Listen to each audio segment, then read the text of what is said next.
Hi, welcome to the Israel First television program with myself, Martin Blackham.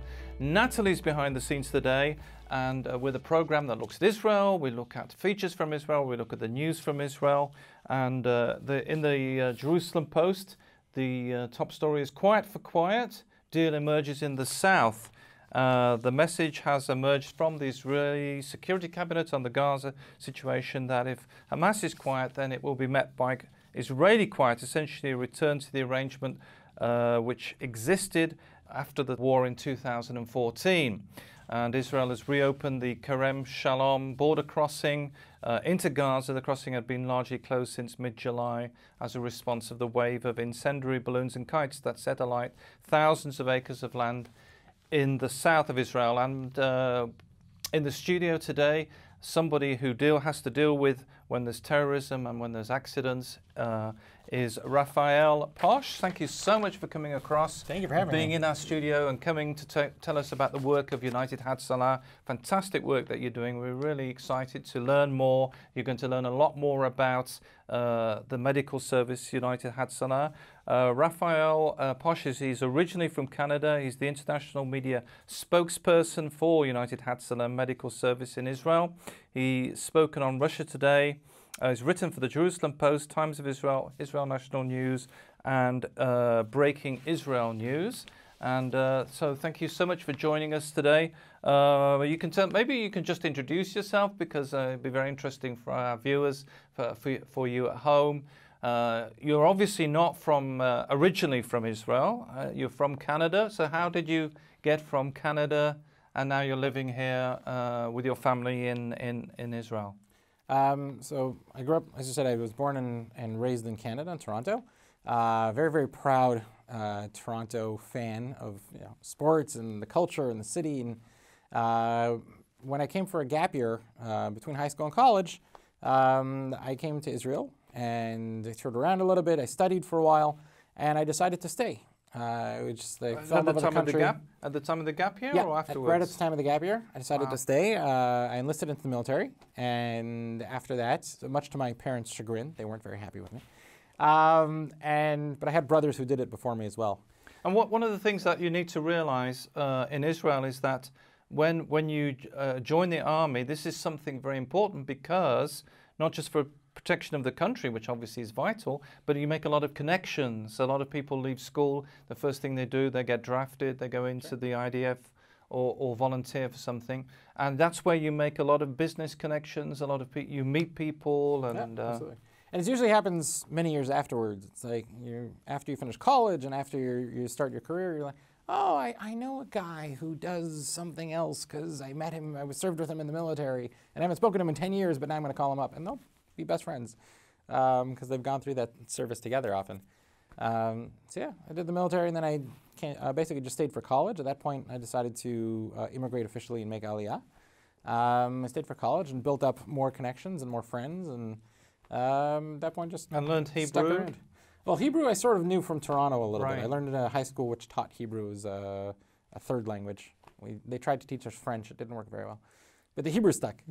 Now you're representing United Hatzalah today as their international media spokesperson. Yes. Maybe you can tell us a bit about the work. A lot of people may not realize who United Hatzalah are, so maybe you can tell us a bit about the organization. And sure. United Hatzalah is Israel's second largest first response organization, or first emergency medical organization. We're the largest all-volunteer organization. Our organization, every single person in the organization is a volunteer. We have some staff who run the day-to-day logistics, but basically everyone's a volunteer. So when I go out and I respond to emergencies, I'm going out as a volunteer. No one gets paid for that in any way, shape, or form. We provide all of our services for free, including ambulance transport. Wow. Everything's done 100% for free, because the idea is that we don't want people to be afraid to call for an ambulance in the time of need, because they have to pay for it and they don't have the money to do that. We meet a lot of people on the streets who said, no, I don't want to go on an ambulance, I don't want to go on an ambulance, I don't have money to pay for it. And we said, everything's free, don't worry about it. And the goal of the organization is to provide a first emergency medical response in 90 seconds, anywhere in the country. We're already succeeding in major cities, places like Jerusalem, Tel Aviv, Bnei Brak, Now we're getting close to Haifa almost, where we've already hit that threshold of our average response time is 90 seconds. So maybe we can just explain, because you're asking what's a first responder. That's the person who is the first on the scene, isn't it? That's correct. Either they are very close to what's happened or they are not far, and they're going to be the first person that arrives. Correct. It's the first trained medical professional on the, even though we're all volunteers, but we're trained medical professionals at the level of either EMT or paramedic. Some of us, we have a lot of volunteers who are doctors as well. And they're going about their daily lives, doing whatever it is they happen to be doing. And we have technology based on GPS location systems and phones that we invented even before Uber existed. We invented it back in 2007. And the technology locates the responder based on their phone and alerts them to the emergency nearby. So you don't get alerted to emergencies 6, 7 towns over. You get alerted to emergency next door or the next town if you're in a small area, or the next neighborhood if you're in a big city, somewhere that you can get to very, very quickly. And the idea is that you train enough responders to have them all over the country, spread them in every community, in every town, so that there's always someone there nearby who knows what to do when a medical emergency is taking place. Now, to enable you to do that, you have in Israel, there was an invention called the ambucycle, which is a cross between a motorcycle and an ambulance. Maybe you can tell us a bit about that, because that's very connected to the work of United Hatzalah. Absolutely. Sure. Thank you for asking about that. The ambucycle was developed in 2002. Even before the organization officially became United Hatzalah, we were still an organization a little bit before that, a smaller one called Hatzalah Jerusalem, after a terror attack took place in the Beis Yisrael neighborhood of Mea Shearim in Jerusalem. It's a place which has very, very narrow streets in general.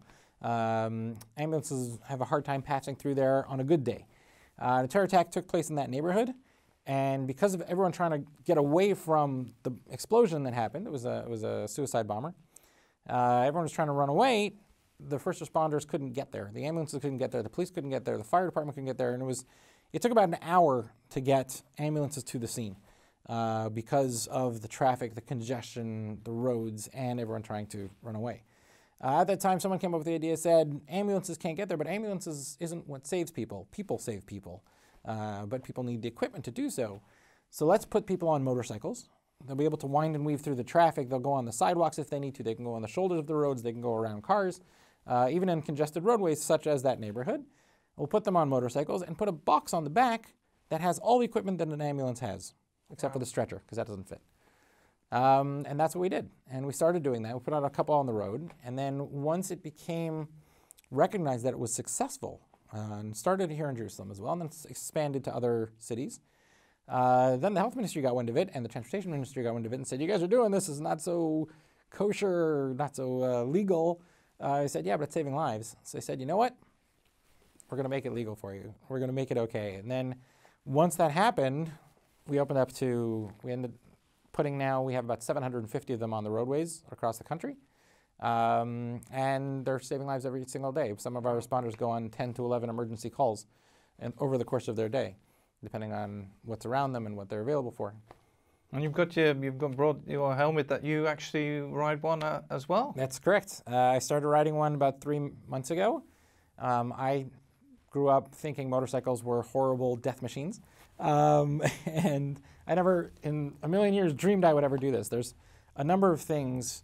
I actually wrote a blog recently about all the things I thought I would never do that I now do because I'm a first responder.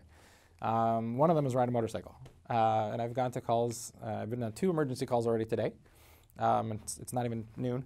One actually right here, right outside on the way here. Is coming down, and there was an emergency down the street from the studio. The other issue is that one of the things you talk about in United Hatzalah is the importance of the first 3 minutes after an incident, after someone's injured or there's an accident or a terror attack. Why is it the first 3 minutes so important? What's the reason behind that? Well, it's really the first, any minute is really important. You want to try and get there as fast as you possibly can because biologically, when a person has lack of oxygen to the brain, which can either be caused by not breathing or a heart attack, the heart not pumping blood to the brain anymore, or even a serious stroke, the cells of the brain and the heart don't regenerate like the rest of the body. Once they die, they die. So the most important thing that you have to do is make sure that oxygen keeps flowing, that oxygenated blood keeps flowing throughout the body and keeps arriving at the brain. Otherwise, brain cells will start to die, and that will cause neurological damage for that person, eventually death. And that happens in minutes. The survival rate of patients who receive help in the first few minutes after an emergency versus those who receive assistance even after 10 minutes is about 60% different. Wow. Every minute that goes by, it says there's more of a 10% chance of neurological damage or death that continues in patients who are unconscious and not breathing. So you want to get there in the first minute even. Our goal is 90 seconds. Right now, our national average is 3 minutes. Wow.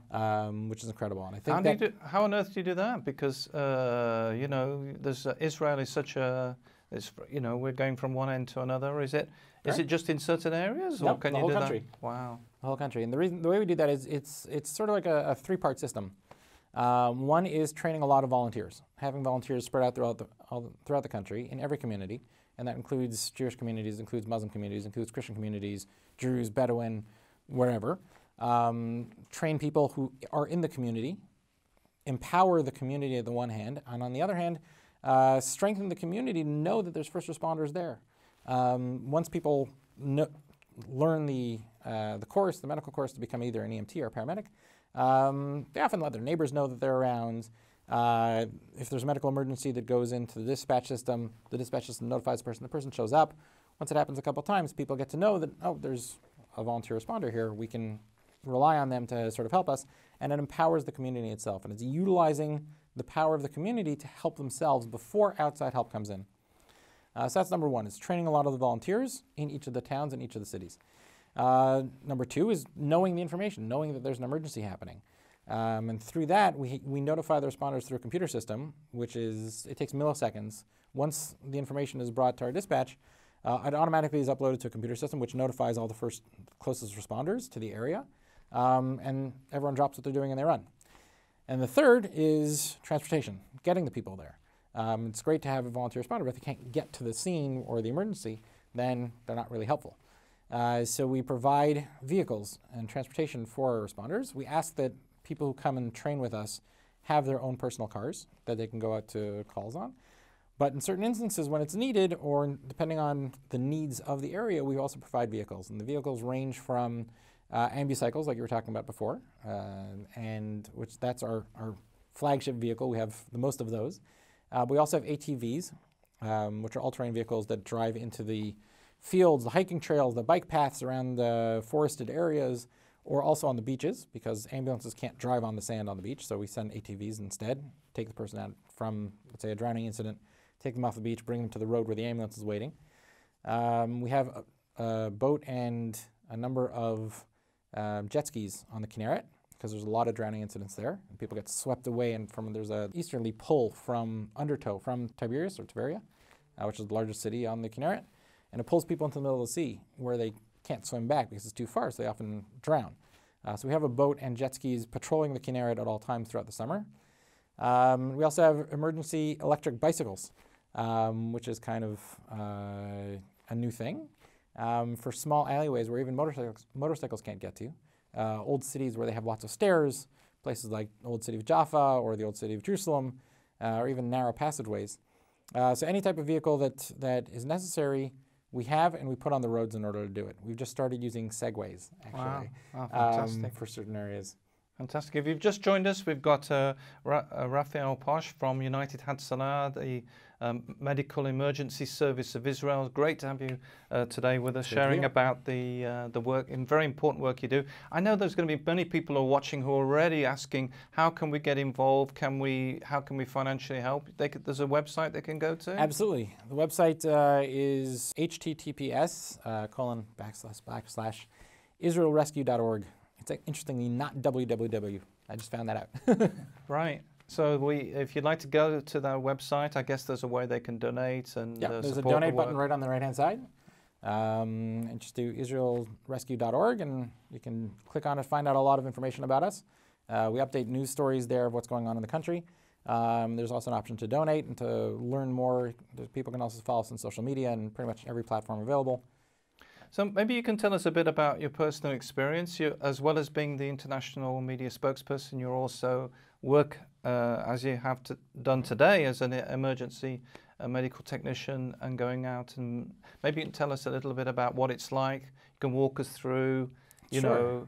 know, because you're doing something that a lot of people would go the other way. They would be, you know, terrified about what they might face, but you're actually going into the scene and having to deal with the situation. So most of the, just my own personal experiences, most of the instances that I've dealt with are either health problems or car accidents. I haven't dealt with any terror issues yet, thank God, and hopefully we won't have any more, so I won't have to deal with them. But the first thing that goes through your mind is that I want to help somebody. And that really is something which all the responders share, and I think all people share, is I want to help somebody. I want to go and be there for that person in the time of need. Because when people call for an ambulance, or you know, even if they haven't called, but someone else called because they saw something, it's the worst time of that person's life. You're basically facing a moment where that person is having intense pain, intense trauma. Something happened to them that causes them to need help, and the point where they are more or less, not always, but most often, helpless. And our job is then to go out, and we want to come and say, I want to be able to help people in their time of need. And that's sort of what it is. It's having that desire to want to help, having the knowledge of being able to do, and then being given the materials and the tools needed by the organization to be able to do it. And you put all those three together and then say, okay, now whenever there's an emergency in your area, go and respond. So how do you practically deal with trauma? Because, you know, it's not just the person who's traumatized, you know, in the accident, or who fell down the stairs, or is injured, or had a heart attack, but how do you personally deal, because you've got to go home or go back to work, or whatever you do after you've been through this trauma? How do United Hatzalah do the training for that? Or so it's interesting. Your question actually has two parts, and one is, how does I personally, as a first responder, deal with the trauma that I see that I've dealt with, and then the question is, how do I deal with the trauma at the scene? Because that trauma affects, like you said, not just me as a first responder who's seeing it, but all the other people who see it. right. And that's something we clued into about 3 years ago. The organization basically realized that there's other people affected by trauma, not just the person injured. Let's say it was a car accident. So you have one driver who was injured and one driver who wasn't. But that driver is still traumatized by the incident. They hit somebody or got hit by someone. So they were affected. The witnesses, the bystanders were also affected. And one woman who's an EMT realized this when she got hit by a car. She got up and she was fine. Barely had a scratch on her. All the people around her were traumatized. And she saw the looks on their faces that they were traumatized. They went into emotional shock. And she said, we have to do something about this. There's so much, you know, trauma going on that on a day-to-day basis, not even a big thing, but we have to be able to deal with that. So she created something called the Psychotrauma and Crisis Response Unit. And that utilizes... That's United Hatzalah. That's United Hatzalah.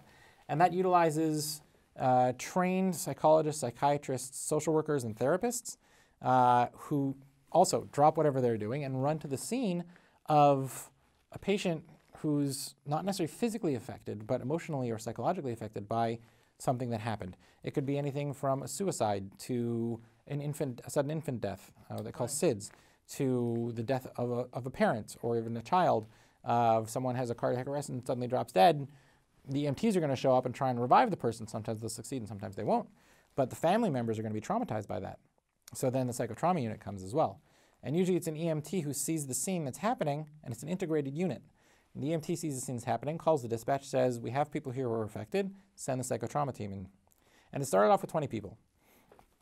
The first group was 20 people, and right after they graduated, there was the terror attack at the Armona Netziv Tayelet on the walkway where the truck drove over a whole bunch of soldiers. And the entire unit went. All 20 people went, and because there was 400 soldiers who were traumatized, right, or some such, I don't remember the exact number, but they spent all day there. And the EMTs had gone home a long time ago. The ambulances went by, all the people who were injured were taken to the hospital. Unfortunately, there were, I believe, 4 people killed in that incident. So they were dealt with, but the other soldiers who were around were severely traumatized by it. So the psychotrauma team spent the whole day there with them. in order to try and work with them to prevent, through the therapy and through the active, I guess, procedures that are being given on the different models they use, that are being used at the scene. The idea of the unit is to prevent the onset of what's called an acute stress reaction, which then, if that is allowed to develop, will become acute stress disorder. And if that's allowed to develop, it eventually becomes PTSD. So we don't have any set information that we do prevent PTSD, but the idea is if we get the person functioning normally and bring them back to the present after a traumatic incident and help them process that traumatic incident, we can prevent the onset of all those negative instances afterwards. So maybe we're coming back to your personal experience. Sure, we sort of skipped over that, the resiliency aspect.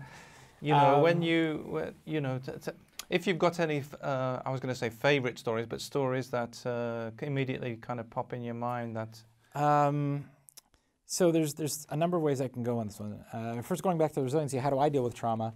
The psychotrauma unit, the second half of that unit that sort of flipped around, because we have all these psychologists and psychiatrists who are now working with us, whenever someone goes through an incident where it's too traumatic for them, right. And they feel that they've been affected, they contact the unit, and the unit will pair them up with one of the psychologists, psychiatrists, or therapists, and have them work one-on-one to go through that process as well, because the trauma affects us also. Right. And after large incidents where a lot of people or a lot of responders had shown up, whether it's a large-scale car accident, what we call mass casualty incidents, or even if it's not, but there's a lot of responders who came, then they'll have a group debrief, and they'll bring someone from the psychotrauma unit down, and they'll debrief the entire group, and they'll work with the entire group as a group of responders who responded as a team. So the trauma was experienced as a team. And then by talking, by experiencing it, people can then let out those emotions and feel they're in a safe place with other people who understand. It allows for a lot more is there things like, active are processing people of the issue. angry sometimes when they've been through something like that? Anger can definitely develop. It's usually, it can come around in situations where people can be angry at the event or at someone who caused the event, right. Because what's affecting them is the tragedy, it's the trauma of the thing, and they're having emotional reaction. And the first thing we were taught in the psychotrauma unit, because I'm a member of the unit also, was that every reaction that you're seeing someone have is a normal reaction for them in an abnormal situation. Right. Which is something that's really important to digest cognitively, is that whatever that person's reaction is, that's their normal right now. What we need to do is we need to bring them from their normal, help them process that, help them experience that, and then bring them back to what their regular normal is. Gosh, so interesting. Thank you so much. And we've run out of time, but we'll be right back after this. Shalom, dear friends. We carry on the topic of redemption, which is in Hebrew Geula. Do you remember there is an aleph in the middle of Geula, of the name, and it's like God is there in the middle. How do we know that we are in redemption? Because we can see Israel, who's been reestablished in 1948, is reborn as a state. And this is a big sign that we can see that redemption is there. And it's a process. You know, when you look in the very first big Aliyah, so Aliyah means immigration, it was in 1882, and so at the end of the 19th century.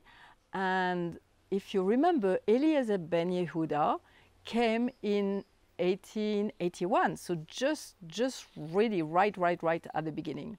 So there is a passage in the Bible who really speak exactly about that, and it is in Deuteronomy 30, verse 5. It's like, and Hashem, your God, will bring you to the land that your fathers possessed, and you shall possess it. So we are saying it in Hebrew slowly. Is Vehi viyacha Adonai Elohecha El Haaretz, so in the land, Asher Yarshu Avoterai, that your forefathers possessed, and now Veyirishta, that you will possess. So you can see they had it, is the past, and then you will have it, the future. And now we can see this process that's happening. Now, you see in 1948, there was only, it was under 1 million, it was 800,000 people coming here, of Jewish population, okay? Very, very small. And now that we're in 2018, there is 6.6 million of Jewish people. When you look for the future, is written that it will be in 2024, it will be 10 million. And when you look even forward, to 2048, it will be 15 million. So it will be like from under 1 million going to 15 million. And you read it in Deuteronomy 35 is written that he will make you more prosperous and more numerous than your fathers, which is exactly what's happening in front of our eyes. So we look at the name Aliyah, which means immigration. We look at the name again, Geula, which means redemption. We look at the name Avotecha, which means your father. And we see that name coming a few times, Avotera, your father. So Israel is back in the land, and this is one of the big signs of redemption. Isn't it amazing? We'll carry on speaking about that next week. See you. Bye. Well, thank you so much for joining us today. Very, very interesting program on the United Hatzalah, the medical service. We've had Raphael Parsh in the studio, the international media representative. Very interesting. If you'd like to find out more, it's United Rescue. Israel Rescue. IsraelRescue.org. So go to their website and you can find out all about the work, very important work of United Hatzalah. We'd love to receive your emails. Please send us your emails at info@israelfirst.org. And our website is www.israelfirst.org. And remember, we're the program that looks at the land, the people, and the language.